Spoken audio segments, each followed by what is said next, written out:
చేసినందుకు మన ప్రభుత్వ యంత్రాంగం అందరం కూడా అనుకుని మేము కూడా మా విజయనగరంలోని సీతం ఇంజనీరింగ్ కళాశాలలో 5 రెగ్యులర్ పాలిటెక్నిక్ డిప్లొమా కోర్సులు ప్రారంభిస్తున్నట్లుగా కళాశాల డైరెక్టర్ డాక్టర్ మధ్య శశిభూషణరావు తెలిపారు.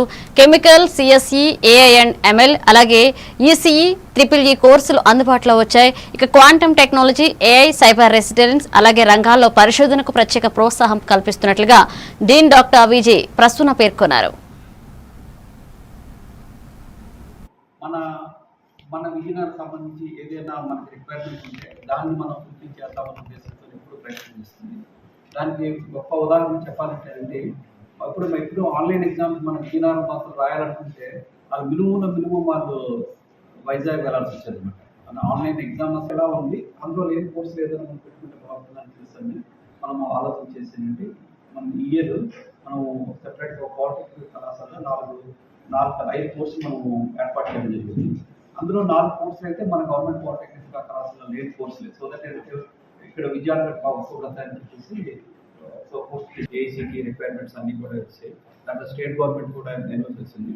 దాంట్లో ఎస్బీ టెట్ కూడా ఏంటంటే వాళ్ళు కూడా ఎక్స్పెక్ట్ చేసి మన పాలిటెక్నిక్ వచ్చే కోర్సు స్టార్ట్ అయినప్పుడు అందులో ఇది కూడా యాడ్ చేయడం జరుగుతుంది. సో మీ అందరికీ నేను చెప్పే ఒక ఇంపార్టెంట్ థింగ్ అంటే మీ అందరూ ఇన్ఫ్లుయెన్స్ చేయాల్సిన ఇంపార్టెంట్ థింగ్ 32,000 మంది జాయిన్ అవుతుంది.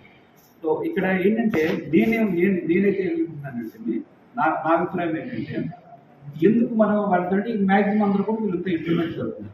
ఇక్కడ ఏంటంటే మనం ఎవరైనా 10th క్లాస్ లెవెల్లో డిసైడ్ చేసుకుంటే ఇంజనీరింగ్ జిల్లాలో మనం ఉమ్మడి విజయనగరం జిల్లాలో చూసుకుంటే 14 పాలిటెక్నిక్లే ఉంది. కానీ మీరు చూసుకుంటే ఇంటర్మీడియట్ కాలేజీలు ఏమో మన ఉమ్మడి విజయనగరం జిల్లాలో ఎన్ని కాలేజీలు ఉన్నాయో నాకైతే నెంబర్ అయితే తెలియదు. ఇది చూస్తే మాత్రం మన సీతం కాలేజ్లో చాలా అడ్వాన్స్డ్ టెక్నాలజీస్ మీద మేము రీసెర్చ్ వర్క్ చేస్తున్నాము. అందులో భాగంగా ఈ క్వాంటమ్ టెక్నాలజీలో మేము ఎలా ముందంజలో ఉన్నామో మీకు వచ్చి మేము సబ్మిట్ చేస్తాము. డిఎస్సి నుంచి మాకు ఫండింగ్ వస్తుంది. ఇవి సొసైటీకి యూస్ఫుల్ ఉండే కొన్ని ప్రాజెక్ట్స్.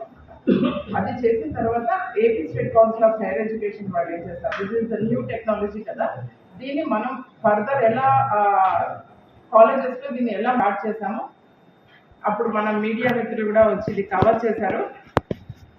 అది ఒక ఘన విజయంగా మనకు అప్పటి నుంచి యాక్చువల్గా మన విజయనగరం సంబంధించి ఏదైనా మనకి రిక్వైర్మెంట్ ఉంటే దాన్ని మనం పూర్తి చేద్దామని